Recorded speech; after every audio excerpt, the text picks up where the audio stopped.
Making a life worth living and a retirement worth having is about having technology and tools that are allowing us to make a profitable partnership with other people in the world. You see, we are put on paths in life in order to meet new people and have new experiences and literally grow, learn, and produce new work. In my life, I've had many people stealing from me. It is absolutely the 100% truth that people have violated my rights left and right during the last 3 years of my life.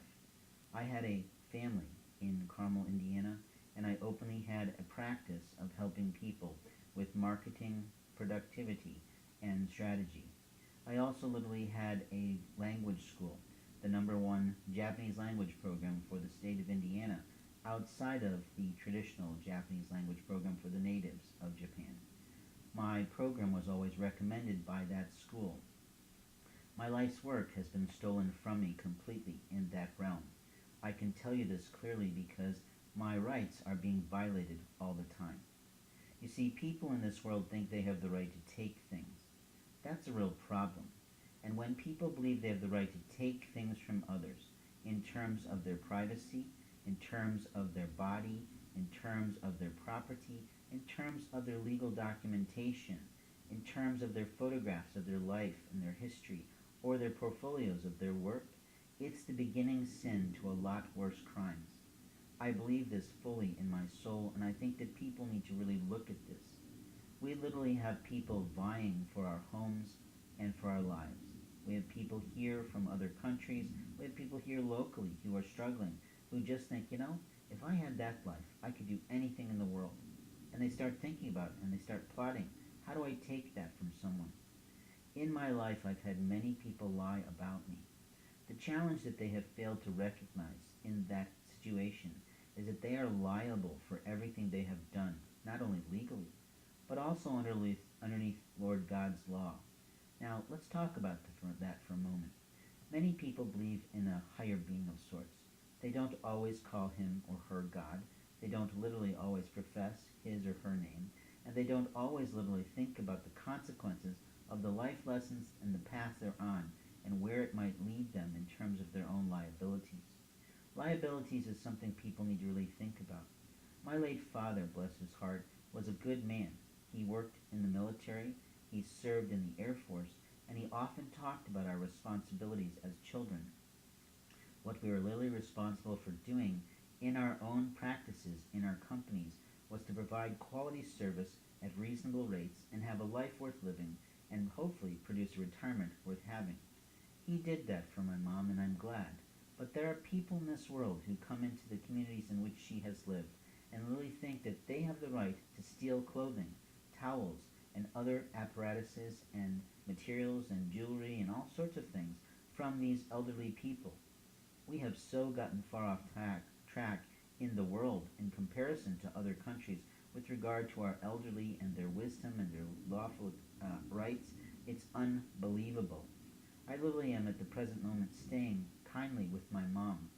She's having a little time with me because it's openly and honestly, practically, almost time for her to go.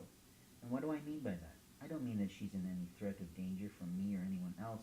I just mean that she is openly in her early 80s. And literally, people in my family only live to a certain point in their life. I'm not predicting her death, although I kind of sort of have some understanding of when that might be, but that's only because of prophetic gifts. Now, how does that sound to people? If I say something literally like that, do you think I've got a mental problem? Or do you literally have a promise of the Lord in terms of what we learned from the very obvious biblical messages in the Bible in a variety of publications of that work and others outside that work? I could name off the little chapters in which it's talked about, but most Christians and most pastors would still deny that anyone in the world today has such gifts. It's absolutely ridiculous when it's more than proven that many people do. I know several who are much more talented than I am and literally have a lot more skill at sharing it than I do. When I do any type of reading for any person of any kind, I literally am a bit more matter of fact because I know the responsibility I have of reading things very clearly and not making mistakes of what I'm being told. But if the individual's mind goes off into a different direction, If they start to produce hatred in their mind, if they start to feel, who the hell is this guy to tell me this stuff, then the reading will go awry. And it will literally start to either focus on me or it will start to focus on their sin. And it will get harder and harder because that's the way the Lord is. You see, problems in the world today are easily solved. But the fundamental way that we solve them is to get back to the basics of living in a holy space. It doesn't mean you have to be a holy roller. It doesn't mean you have to have a faith like me, which is literally what I make every personal and professional decision upon at this time. And there are people who do that. People who pray, people who meditate, people who use tools to find out where they should go and what they should do.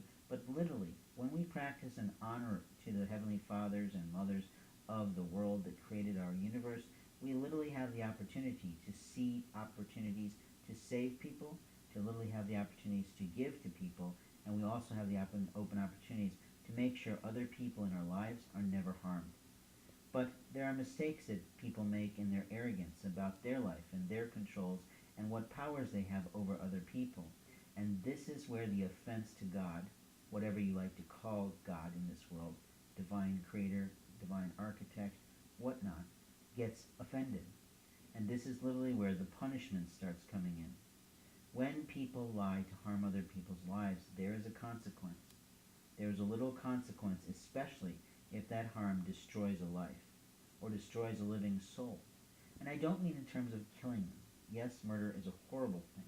But what I'm really talking about is in terms of killing the soul of the individual who practically has been inspired by Lord God's keeping. You see, there's many types of religions, but not all of them inspire love, honor, peace, productivity, service, gratitude, humility, and all the other tenets that we find in the literal religious works from around the world that are common to one another. There are many religions all over the globe, many different countries, many different nations, many different ethnicities, and those of us of faith know about the Tower of Babel that was literally talked about many, many years ago in the Bible. I believe it's literally true, and most of the time I have no problems understanding what that means. It means that Lord God made it all, made every single language, because he split them all, because they were dishonoring him. Then different languages and different productivity and different services were produced in those different nations, but it all still comes from God. The new technologies that individual scientists come forward with are literally things that Lord God inspires and breathes into that individual to discover at a particular point in their life to do different things for the world. But again, we look at how is that science utilized? Is that science and is that technology utilized to harm an individual innocent person's life? Or is it utilized to save people's lives? Therein lies the difference, I believe, in what protects you from the wrath of God. Now, we can talk all day long about God, we can talk all day long about religion, and we can talk all day long about how crazy this might sound. But as an analytical person, you can certainly look at the religious works and go, how the hell did those books last all these millenniums if there's no amount of truth in them at all? Fairy tales? I don't think so. There's a lot of things in this universe we don't literally understand. Science that has come about through this study of these things literally does help to explain many things to us. Scientific discoveries, technological discoveries, all help explain how the world works, this crazy, amazing, literal place that we all reside in, regardless of whatever country we have come from, whatever language we are native, one that we speak with our families. It's openly all about what are we talking about here on the earth. Are we literally talking every day about peace, love, joy, happiness, helping others to find their calling?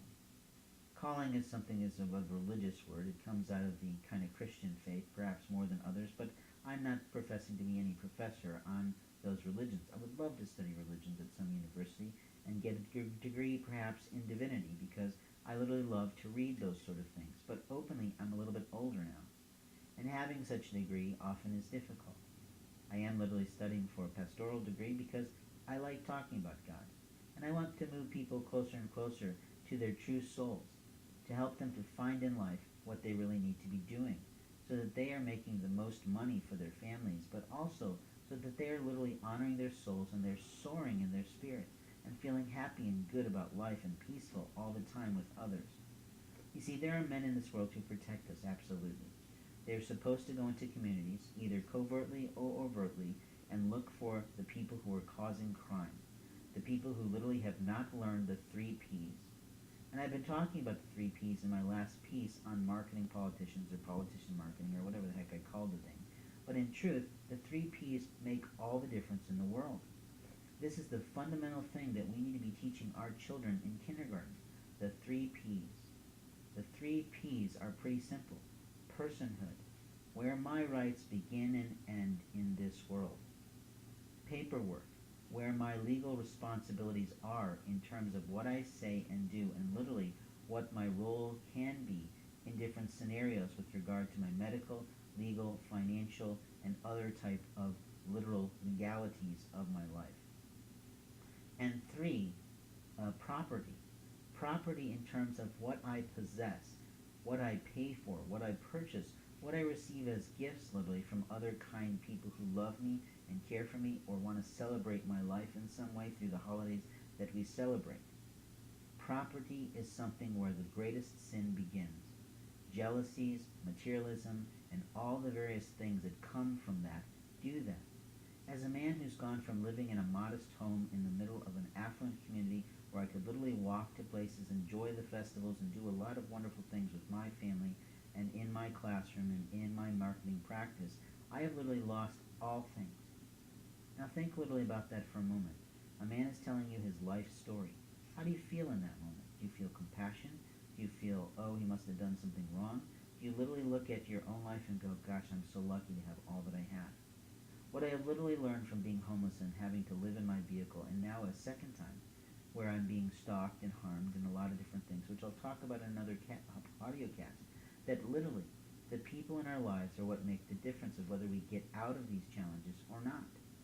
There are people who want to keep us there so they have a power and sense of control over our lives.